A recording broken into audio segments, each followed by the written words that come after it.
Hey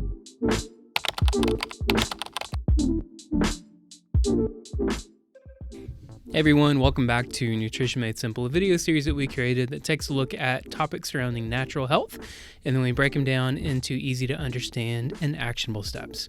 I'm Brian Strickland. Joining me again today is Mr. Ed Jones. He's the owner and founder of Nutrition World, and we're deviating slightly from what we may normally talk about today, and we're actually going to be talking about alcoholic beverages because, truth be told, there are negative connotations that surround alcohol in general, and there are actually alcohols that are bad for you, believe it or not. I mean, that's kind of a no-brainer for most of you, but there are some that are better than others, and that's kind of what we wanted to focus on today, is like getting the best bang for your buck and then maximizing your health if you're going to choose to drink. And with it being the holidays, obviously this is, something that people are going to be doing, so we just wanted to give you a little bit of information about this topic. So with that being said, Ed, to start out, obviously there are some risks with drinking alcohol, so we might as well go ahead and get those out of the way and just touch on them briefly. Absolutely, Brian. We don't live in a cave, and we drive cars that have risk. We do many things, fly airplanes that have risk, and even just getting out of your home. So does alcohol have a risk? Of course it does. We all have relatives and friends whose lives have been destroyed by it.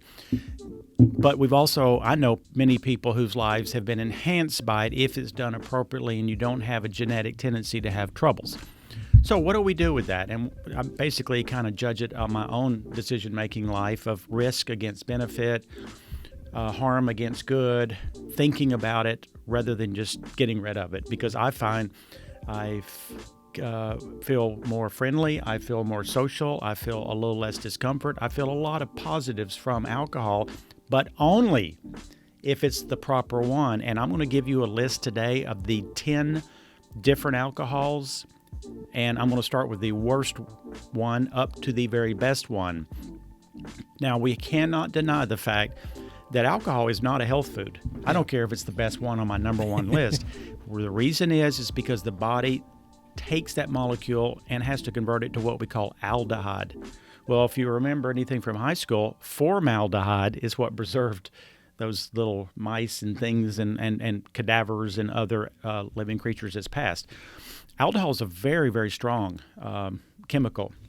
Before I even get into the list of the 10 different alcohols of which one to drink, because I am a connoisseur of my favorite one, it's the only one that I do drink, I want to say that to protect yourself, not fully, but to allow this aldehyde to be processed instead of staying in the system, you need two things. You need vitamin C, and you need NAC, N-acetylcysteine. We've talked about NAC many times. In fact, the most viral video that Brian's ever done with me is on NAC. I think we've had something like 40,000 views on that because we know with the infection and lung health, but it has so many other benefits, and one of which it protects the liver from aldehyde. It's anti-aging. It's anti many things that we want it to be. So I encourage you, do NAC, please. You can order it from nutritionw.com or come in the store and get it. It is still in short supplies. We actually had a huge supply come in, so we have plenty. But,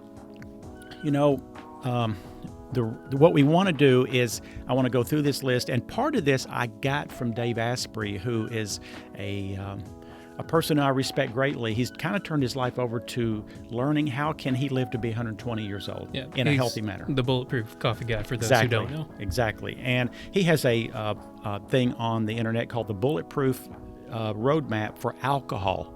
And if you want to look up some of this, I disagree with him a tiny bit on one thing, but everything else I'm right there with him. So let's start with the worst alcohol, and there's reasons for this. It's not because I like or dislike the particular form of beverage. It's because we know what it does to the body, and when we know that, we want to make the best choice. Well, number one of the worst is beer. Why is beer the worst? One, we have an overabundance of gluten already in our diet. It is full of gluten because it's made from it, and the problem is some of the ingredients that are being used in beer has a lot of dirtiness to it. It is not purified. It can have mold on it. It can have, because they don't care, because they can ferment it, they process it, and it really doesn't matter where it comes from and what quality, whether it's been sitting or not sitting, or whether it's fresh or not. The end result's going to be the same to the main companies. So it has that component to it. One, and secondly, which many alcohols have, there's a mycotoxin. What is that? That is a toxin that can destroy many parts of our system, like neurologically, and it has to do with mold, and it's called ochratoxin, and that's what alcohol has in it, and it comes in different levels. Well, beer produces a lot of ochratoxin. It is the dirtiest of all alcohols.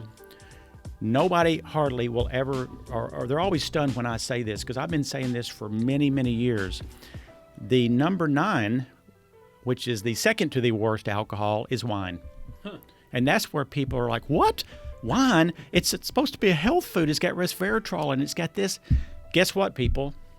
Especially red wine produces histamines. What is histamines? That's why we feel stuffy. That's why we can get a little color and redness. That's why we don't always feel our best internally, because we're creating an inflammation from histamines. And wine does it more than any one alcohol. That's why I gave up wine probably 12 years ago. Best thing I ever did. I hadn't had a beer in 10 or 12 years. And I was kind of intuitive about that. I didn't know about all this back then. I just kind of felt like every time I did it, I felt lousy.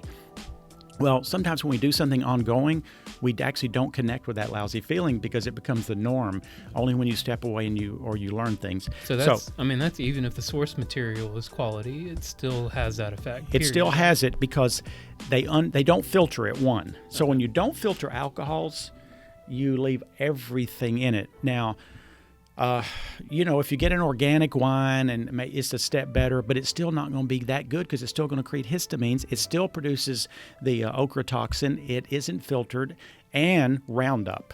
Guess what, people? Roundup is sprayed on all kind of weeds, but it was patented as an antibiotic in 1976, something like that. It's an antibiotic. It's in wine. Antibiotics are one of the most devastating things to our immune system, because it kills the microbiome.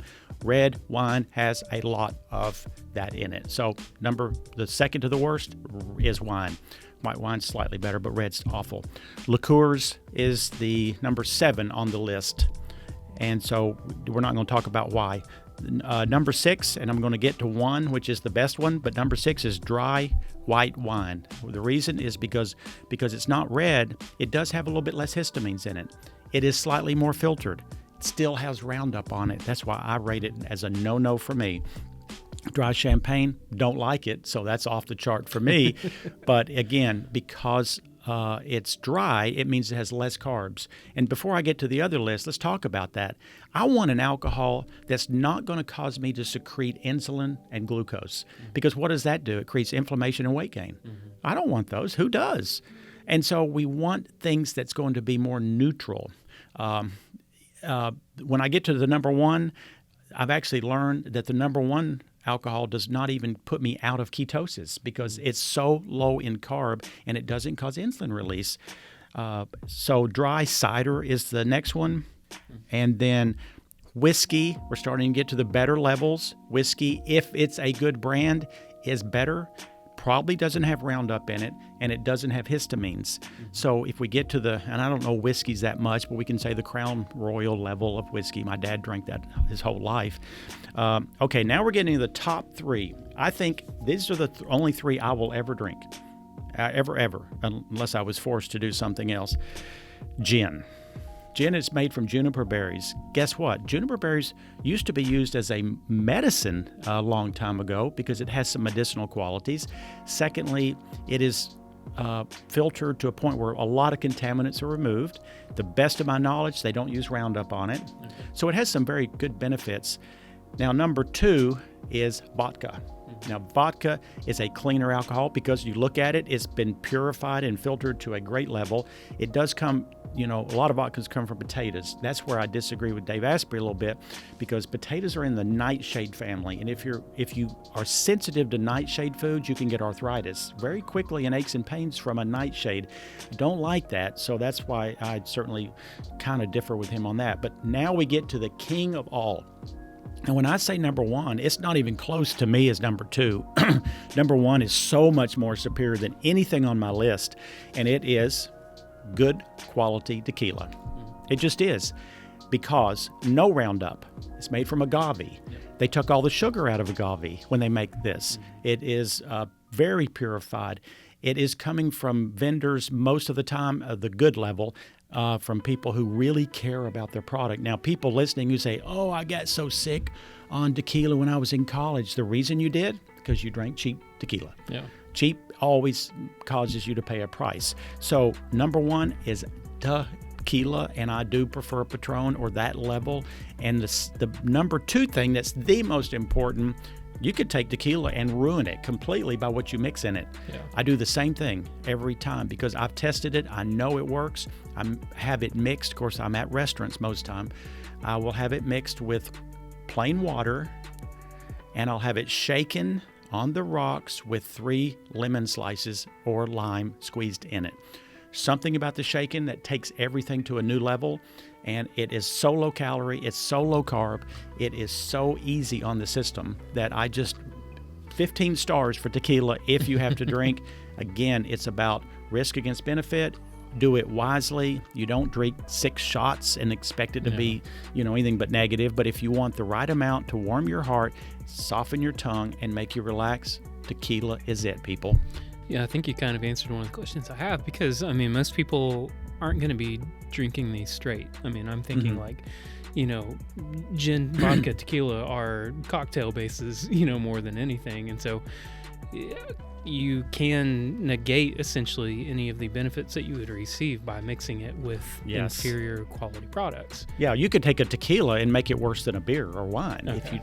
And that's where sugars and all that dyes and red colors. And I hate to say it, margaritas, they use tequila, but it's so unhealthy because of the chemical nature of the mixes. And then you get all the carbs and sugar. It becomes a no-no. Okay. So try to acquire a taste for the right kinds. And I can promise you, almost second or third time you ever have it, you're going to say, that is dang good, because your body's going to like it. You never wake up with a hangover. You never feel like you've drank the night before. You can sleep better. Tequila is the only alcohol that allows me to sleep decently. And if you know me very well, I go in and out with some insomnia things, but tequila never bothers me. And if we lived in a cave, we wouldn't have to worry about this. But I always remember Helen Keller, something I read many years ago that has stuck with me. It said, security in life is mostly a superstition. It does not exist in nature, and avoiding danger is no safer in the long run than outright exposure. Helen Keller, born 1880. And I love the fact that life is about taking reasonable risk, not unreasonable. It's about having a delight in life and having sparks go off. And you don't do that sitting at home because you want to be safe. But there's also, you don't go out and be foolish either. So there's a middle ground there. So I hope I've answered a lot of questions or informed people about this. So we've got 10 different alcohols to choose from. At least stick in the top 3, tequila, vodka, or gin. Mix it in the right thing, which is no calorie type of other liquids. Water's my choice, with fresh lemons, not the concentrates, or fresh limes. Squeeze in it, shaken on the rocks. Perfect. Well, there you go, everyone. We hope that was helpful. And of course, we want to encourage you to drink responsibly if you decide to do so this holiday season. You've got the 3 healthiest alcohol drinks that exist in nature. So we hope you enjoyed this content. Be sure to like and subscribe for more stuff just like this, where we try to put out a video at least once a week. And so we hope you found this helpful. Take care. We will see you next time on Nutrition Made Simple. Thank you so much.